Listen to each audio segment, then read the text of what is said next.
Congratulations on the show. I'm so excited. What can fans expect this season? Well, every day, and this is 5 days a week, so every day we do a deep dive into two big cases, in addition to updating you on what's happening in court. But these cases are both really high profile or cases that you've never heard of.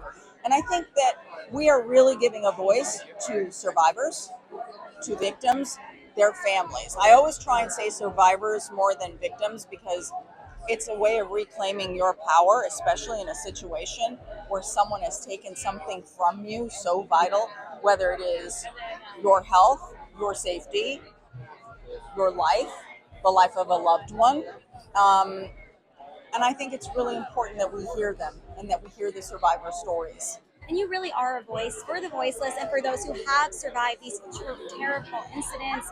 What do you say to those? Like, what is that impact like for those out there who are watching you and you have their stories in your hands? How do you kind of decide, okay, this is how I'm approaching this story, this is how we're putting it out there? How do you dictate that?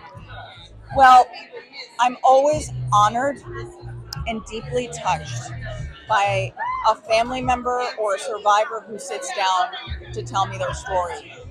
They are telling me something that is so painful. It is the most vulnerable moment that you could have with a complete stranger, and they are trusting me to hear them, hold a space for them, and tell their story. And I am so honored and deeply touched by anyone who trusts me. So that to me is a very special relationship. And I think because I've been doing it for as long as I have, there's a long track record, and a digital library that you can look at. And if you want to know how Ana Garcia is going to conduct an interview, and if Ana Garcia is really going to hear you and perhaps be able to help you champion what you're working on and reclaiming what has happened to you, I hope that my life's work tells them a story. That's amazing. And you worked on so many cases. Is there one that's really stuck with you and made an impact long after you walked away from the mic? Yes, there are many, especially when I become attached to the families of victims. There's the case of Mike Williams out of Tallahassee, Florida. So Mike went duck hunting one morning and he never came back. And they thought that he had fallen into the lake and had been eaten by alligators, and that is what his mother was told. At the time, what really happened, we didn't find this out until 17 years later, and there have been convictions already. His best friend and his wife were having an affair. Yeah. And the best friend helped write the life insurance policies on poor Mike, who was killed. So, I mean, how suspicious is this? The poor man dies. She immediately declares him dead. They have a child together. It's like, that's kind of suspicious. Then you marry his best friend, the poor man that has been declared dead, but he's never been found.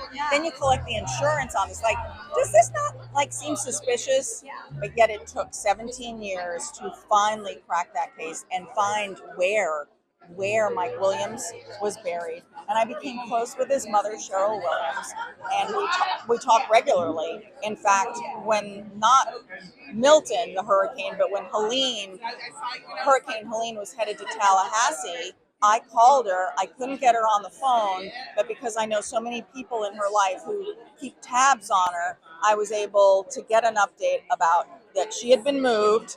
She was worried about her cats. So yeah, you really stay in touch with these families, and I mean, they become part of your life after you do such intense sit-downs interviews. That's incredible. Yeah. And I listen to true crime, I watch true crime, but how do you decompress at the end of the day? Because even sometimes I'm like, I need to just put on the Barbie movie. It is a lot. It's dark. How are you just decompressing when you get home and kind of shutting off work? Is that even possible? I totally hear you on that. You know, people will tell me, or they'll stop me and they'll say, oh, did you see this documentary, that documentary? Unless it's for work, honestly, I can't watch true crime. I really can't. I get very upset. Yeah. Right? I can imagine. Yeah. Right? Yeah. So I do need a break. My favorite thing, I know it's ridiculous, on TikTok and Instagram, I love to look at little animals, and I love to hear little animals eating. And so any video that has a little animal, right? Yes. Little squirrels eating, Little turtles. right? The little hedgehog that's running on the floor. That's my thing. Like, I will look at it. I'll love it. It will melt me. I'll send it to my son. I'll send it to my friends. That's how everyone knows that I'm on a break from crime. Oh God, there she is. the chickens, the cute chickens, all these people that have all these great chickens living in their homes and they dress up their chickens. Imagine. They walk their chickens. I'm fascinated by It's that. fascinating. I know. I sound really silly and ridiculous. But yeah, that's how I unwind that. And I like to play Mahjong. Oh, Marshawn. Oh my gosh, I like that. But you have to do something to just like totally detach for a little bit at least. Yes, totally. Totally. It's too much. It's too much. It's a lot. Is there a case that hasn't got the recognition it deserves? And are you going to maybe bring that to the forefront on this show? There is a case, well, there are many cases, but there's one case that I covered as a young reporter when I worked for a Philadelphia TV station, and it happened in South Jersey. This case is unsolved. I was there the day the little boy disappeared. They thought he had run away. His name is Mark Heimbaugh, and he was 11 years old at the time. It happened right before Thanksgiving. And then they realized he hadn't run away. He was likely abducted, and he is presumed dead. But of course, his parents hold out hope that any day he will walk through that door. And I think the fact that we have never solved this case just bugs me to no end. So on my free time, I work on that with 2 retired police officers, one who worked the case at the time, and then one who is a partner of mine and just like trying to do advocacy work. So I try to give back in that way. That's incredible. Who is someone you really want to talk to and pick the mind of, like dream guest on the show? Oh my God, this is going to sound a little silly, but I would love to interview or meet Barbara Walters. I know she's passed, but she's such a legend. Yeah. And I'm a contributor to 2020, and I have to tell you, the first time I ever appeared on 2020, I was like, my God, this is the house Barbara Walters built. Yes. You know what I mean? Incredible. And so that is so amazing. She's the kind of person people would tell her things, sit down, celebrities, anybody, and everyone would open up to her. So what was it about her style? And I think people who I've spoken to who have been interviewed by her always said, so respectful, so kind, really listened, was present, a human. Not just like, tell me the story, I gotta go, right? That just doesn't work. Right. You can't do that to a family. No. And especially in your field of work, these are such intense, heavy conversations. You need to be all in, or no one's going to want to open up to someone like that. No, Yeah. they're going to know you're a phony. Right. And if they're desperate to get their information out about a case, let's say their child is missing, they will talk to anyone. But can you just have a minute to recognize what this family is going through and how they're suffering? Right.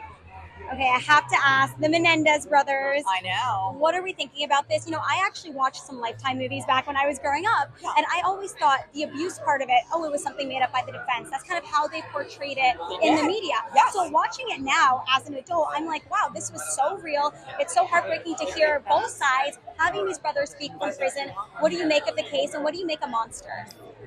Oof. Okay, so I haven't seen that show. Okay, yes, if you're not covering it, you know what, we're not watching. Yeah, and I know that I should, but I have been covering the Menendez case and what's going on now. I think I always say that time is the most interesting lens there is through which we can revisit something. Think about it. The first case where they did introduce the defense that they had been abused by their father, that jury, it was a hung jury. DA tries it again. This time, any testimony and the defense about the sexual abuse was severely limited, if even truly permitted. So it was a totally different trial that those jurors, they heard 2 radically different versions of what was going on in that house. And so they get convicted. Look, I get it. They acted not just about the murders, because they have admitted they killed their parents. I mean, I think that's where the evolution has happened. They killed their parents. There's no question about it. Was it horrific? Absolutely. I once had a police captain say to me, if every young person who was abused by their parents killed their parents, we'd have a lot of dead parents. Yeah. I can understand the fear. I can understand all that. But back then, there was not a lot of compassion for them. They were just seen as bratty, wealthy Beverly Hills kids. But they clearly suffered.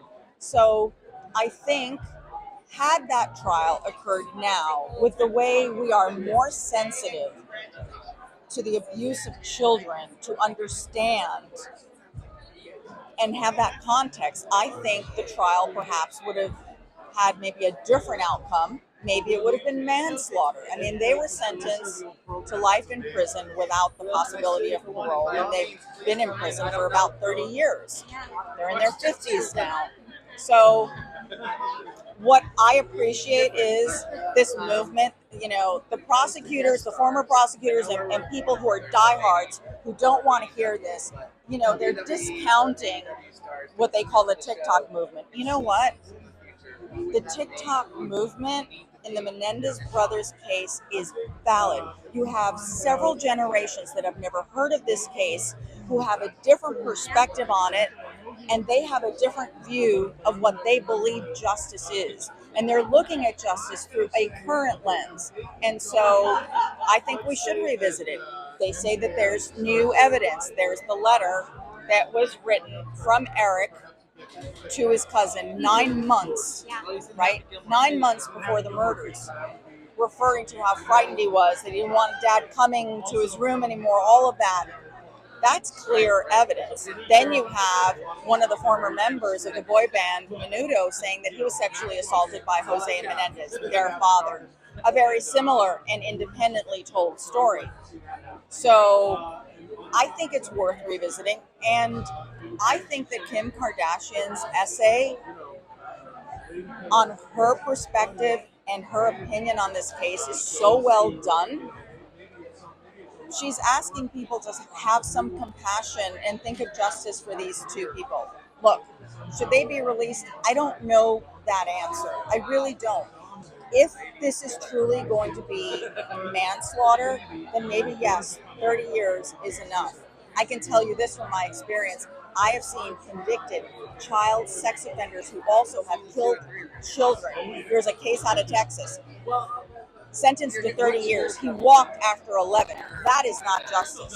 That is not justice. So, you know, when you see that spectrum, like where do the Menendez brothers fit in?